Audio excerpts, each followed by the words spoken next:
Welcome to math solutions. आज हम limit and continuity में स्पेशली लिमिट के रिलेटेड एक बड़ा ही इंपॉर्टेंट रिजल्ट है जो प्रूव करने जा रहे हैं। वो है limit theta approaches to zero sine theta over theta equal to 1 होता है when theta is in radians. एक चीज इंपॉर्टेंट है टू रिमेंबर कि ये जो प्रूफ हम करने जा रहे हैं ये ज्योमेट्रिक प्रूफ है जिसमें हम ट्रायंगल्स, सर्कल्स, आर्क्स और ट्रिग्नोमेट्रिक रेशियोज को यूज करेंगे। इस प्रूफ को समझने के लिए हमें कुछ बुनियादी बातें पहले पता होनी चाहिए, जिनमें सबसे पहले है कि एक ऐसी ट्रायंगल का एरिया निकालना हमें आता हो जिसकी दो साइड्स और उनका इंक्लूडेड एंगल, यानी दो साइड्स और जहां वो कट करती हैं वहां पे बनने वाला एंगल पता हो।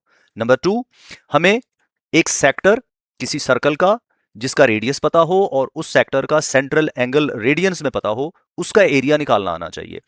नंबर 3, एक राइट एंगल ट्रायंगल जिसकी बेस और हाइट पता हो, उसका एरिया निकालना आना चाहिए। जनरल ट्रायंगल का एरिया, राइट एंगल ट्रायंगल का एरिया और सेक्टर का एरिया निकालना आना चाहिए। और आखिरी बात सबसे इंपॉर्टेंट है कि हमें सैंडविच या स्क्वीज थ्योरम का पता होना चाहिए। आइए इन सारे पॉइंट्स को स्टेप वाइज देखते हैं और रिकॉल करते हैं। सबसे पहले, अगर एक ट्रायंगल जिसकी दो साइड्स पता हो उसका एरिया बनाना हो तो फॉर्मूला है half of product of two known sides. यहां दो नोन साइड्स दिखाई गई हैं, ओ ए और ओ बी। इनकी जगह पे आप स्मॉल ए स्मॉल बी भी लिख सकते हैं। Sine of the major angle A O B, यानी कि थीटा की बात हो रही है। नंबर 2, सेक्टर एक सर्कल का जिसका रेडियस आर है और सेंट्रल एंगल थीटा है, उसका फॉर्मूला है एरिया का half of radius square multiplied by central radian angle.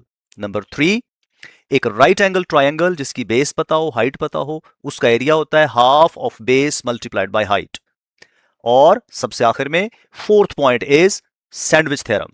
अगर सैंडविच या स्क्वीज थ्योरम आपको नहीं पता तो ये अटैच्ड वीडियो जो मैंने आपके साथ शेयर की है, ये उसका थंबनेल आपको नजर आ रहा है, तो आप सर्च कर सकते हैं लिस्ट में। और वैसे ऊपर यहां पे आपको लिंक भी नजर आ रहा है, आप उस लिंक के ऊपर क्लिक करेंगे तो ये 9 मिनट की वीडियो है जिसमें आप एक्सपर्ट हो जाएंगे सैंडविच थ्योरम या स्क्वीज थ्योरम को समझने में। आगे बढ़ते हैं। अब इसके प्रूफ पे जाने से पहले ये क्लियर कर लें कि ये जो प्रूफ आप करने लगे हो ये स्क्वीज थ्योरम या सैंडविच थ्योरम नहीं है। मेरे एक्सपीरियंस में ऐसे ऐसे अजीम शान स्टूडेंट गुजरे हैं कि हम स्टेटमेंट देते हैं कि भाई सैंडविच थ्योरम या स्क्वीज थ्योरम बनाइए, स्टेट करें, तो वो क्या करते हैं, इसका 1.5 पेज का प्रूफ लिख के आ जाते हैं। Don't do that. Squeeze theorem actually ये नहीं है, ये एक इंडिपेंडेंट अलहदा थ्योरम है जिसको प्रूव करने के लिए हम स्क्वीज थ्योरम की हेल्प लेते हैं। हम इस लिमिट को प्रूव करने के लिए इसे यूटिलाइज करते हैं। आइए अब बाकायदा शुरू करते हैं। इसमें हमारा ज्यादा फोकस पहला होना चाहिए कि थीटा इज इन रेडियंस। अगर किसी स्टूडेंट को याद हो कि रेडियन क्या होता है, थीटा रेडियन 1 रेडियन होता है कि अगर एक सर्कल में एक आर्क हो जिसकी लेंथ इक्वल टू रेडियस हो तो 1 रेडियन होता है।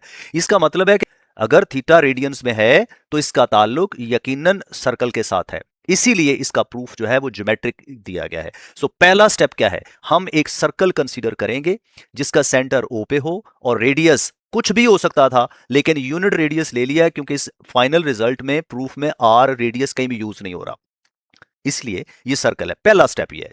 दूसरा स्टेप है, हम इसके अंदर वो सेक्टर बनाएंगे। सेक्टर कौन सा होना चाहिए, ओ, यहां पे एक पॉइंट ए ले लें, इधर बी ले लें और इसको मिला दें, सेक्टर बन जाएगा। और उसके अंदर सेंट्रल एंगल थीटा होना चाहिए। ये रहा sector O A B. Next, अब हम क्या करेंगे, ए को बी से ज्वाइन कर देंगे। ज्वाइन करेंगे तो एक ट्रायंगल बन जाएगी।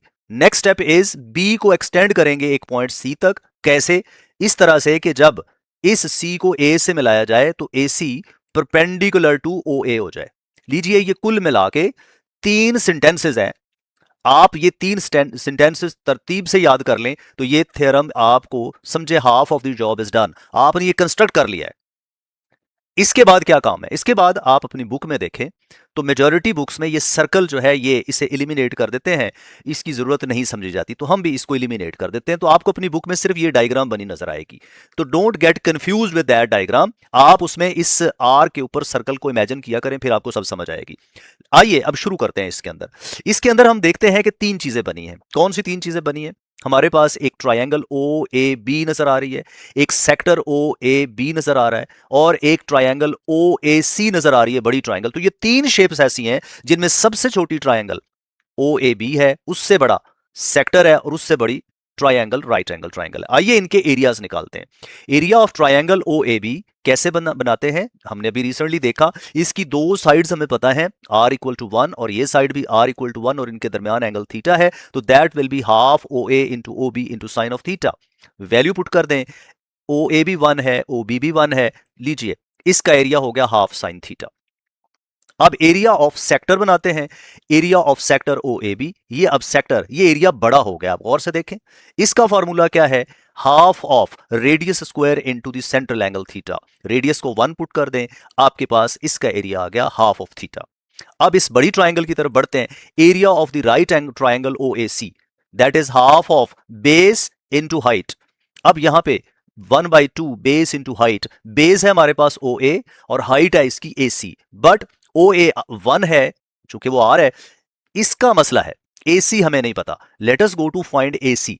ए सी इस राइट एंगल ट्राइंगल से इमेजिन करें, ये सब खत्म कर दें। अब इस राइट एंगल ट्राइंगल में अगर आप ऑब्जर्व करें तो हमें एंगल पता है, बेस पता है, इसका हमें AC का पता करना है, तो रेशो ले लेते हैं। AC over OA equal to tan theta बनेगा। AC over OA is equal to tan theta.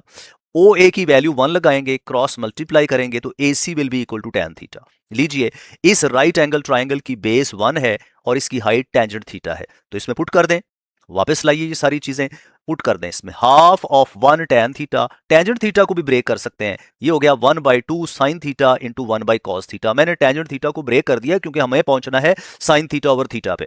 आगे बढ़ते हैं, अब कंपेयर करें जी, ये 3 एरियाज हम बना चुके हैं। इन 3 एरियाज में सबसे बड़ा एरिया कौन सा है, राइट ट्रायंगल OAC का सबसे बड़ी ट्रायंगल, उससे छोटा है सेक्टर OAB का, उससे छोटा एरिया है किसका, ट्रायंगल OAB का। तो ये एक इनइक्वालिटी बन गई। इसके अंदर area of triangle OAB half sine theta put कर दें, लेस देन क्या होगा, area of the sector half of theta हो जाएगा, less then area of right triangle OAC हो जाएगा। अब ये बनाने का क्या पर्पस है, हमें बनाना है साइन थीटा ओवर थीटा, और ये इनक्वालिटीज बन रही हैं, तो ये सारा मामला देखिए सैंडविच थ्योरम की तरफ जा रहा है। One function is being sandwiched by other two. हमें साइन थीटा ओवर थीटा की वैल्यू नहीं पता, लिमिट नहीं पता, हमें इसे यहां बीच में लाना है ताकि ये सैंडविच हो और उसके बाद स्क्वीज हो। तो सबसे पहले हम क्या करते हैं, इस थीटा और साइन थीटा को मिलाना है, तो साइन थीटा से थ्रू आउट कैंसिल कर देते हैं, डिवाइड कर देते हैं, 1/2 से भी डिवाइड करते हैं। So divide by sine theta, और हाँ 1/2 से भी, तो 1/2 भी कैंसिल होगा, जहां जहां साइन थीटा है वहां कैंसिल होगा, और जहां नहीं है वहां डिनोमिनेटर में आ जाएगा। और चीज ध्यान में रखिए कि हमारे पास यहां पे जो केस कंसीडर किया गया है कि वो साइन थीटा पॉजिटिव है। क्यों पॉजिटिव है, ये हम पहले केस में कर रहे हैं कि अगर थीटा एक पॉजिटिव एंगल हो, और जाहिर बात है पॉजिटिव एंगल है, 0 के करीब होना है इसने, तो फिर इसका साइन भी पॉजिटिव होगा। डिवाइड करेंगे, इधर 1 रह जाएगा, less than theta over sine theta आ जाएगा, और लेस देन ये 1/2 sine theta cancel, 1/cos theta आ जाएगा।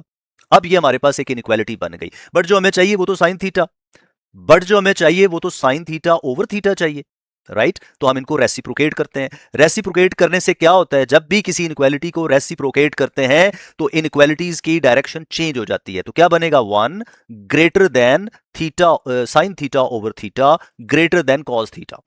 ये इनइक्वालिटी रिवर्स हो जाती है, लेस ग्रेटर में, ग्रेटर लेस में बदल जाता है। अब कंडीशन क्या बनी, 1 सबसे बड़ा है, उससे छोटा है साइन थीटा ओवर थीटा, और उससे छोटा है कॉस थीटा। तो हम इनका इसकी डायरेक्शन चेंज करते हैं, cos theta is less than sign theta over theta is less than 1, बदल सकते हैं ना। अच्छा, अब ये हो गया सैंडविच थ्योरम की पहली कंडीशन। दो फंक्शंस कॉस थीटा और 1 सैंडविच कर रहे हैं साइन थीटा ओवर थीटा को, जिसकी हमें लिमिट बनानी है और कोई पता नहीं था क्या आती है लिमिट। लेकिन ये कितने सिंपल फंक्शंस हैं, हम जानते हैं कि sine limit of cos theta is equal to what, cos में लिमिट डायरेक्ट पुट कर दें क्योंकि ना 0/0 आएगा ना इन्फिनिटी आएगा, तो आंसर कॉस 0 का 1 होता है। और लिमिट 1 की बनाते हैं, 1 की लिमिट क्या होगी, चूंकि कांस्टेंट है इट विल रिमेन 1। सो देखिए एक्सट्रीम फंक्शंस की लिमिट सेम आ गई, स्क्वीज हो गया, सैंडविच एंड स्क्वीज। तो फिर स्क्वीज थ्योरम क्या कहता है, सैंडविच थ्योरम कहता है कि ये जो मीन फंक्शन है उसकी लिमिट भी यही होनी चाहिए। लीजिए प्रूव हो गया। यही प्रूफ हम सॉल्व कर सकते हैं जब साइन थीटा नेगेटिव होगा। सिर्फ थोड़ा सा फर्क पड़ेगा कि जब आप साइन थीटा से डिवाइड करेंगे तो ये इनइक्वालिटी रिवर्स हो जाएगी। ये था प्रूफ। अब इसमें इंपॉर्टेंट पॉइंट्स रिमेंबर करने याद रखने वाले पॉइंट्स टू रिमेंबर कौन से हैं जी, वो कौन से हैं, ये वाले हैं क्लूज। सर्कल बनाना है, एंगल बनाना है, ज्वाइन करना है इसे बी को, एक्सटेंड करना है बी टू सी तक, ताकि क्या बने, एक राइट एंगल ट्रायंगल बने। दो ट्रायंगल्स बनेगी, एक सेक्टर बनेगा, उनके एरियाज बनाएंगे, एरियाज को कंपेयर करेंगे और फिर सैंडविच थ्योरम की हेल्प से ये प्रूव होगा। अब अगर आप इंटरेस्टेड है कि इसका कोई ऐसा प्रूफ किया जाए जो इससे भी आसान हो, इससे एडवांस हो, तो वो ऐसा होगा जो ज्योमेट्रिक नहीं होगा लेकिन और उसमें सैंडविच थ्योरम भी यूज नहीं होगा। उसके लिए वेट कीजिए for the next video. Hopefully आपको समझ आई होगी। आपके लिए नेक तमन्नाएं हैं। Wish you best of luck. Subscribe कीजिए, शेयर कीजिए, बताइए अगर आपको समझ आई है तो एक्नॉलेज कीजिए। लेट मी नो कि what you got from this lecture.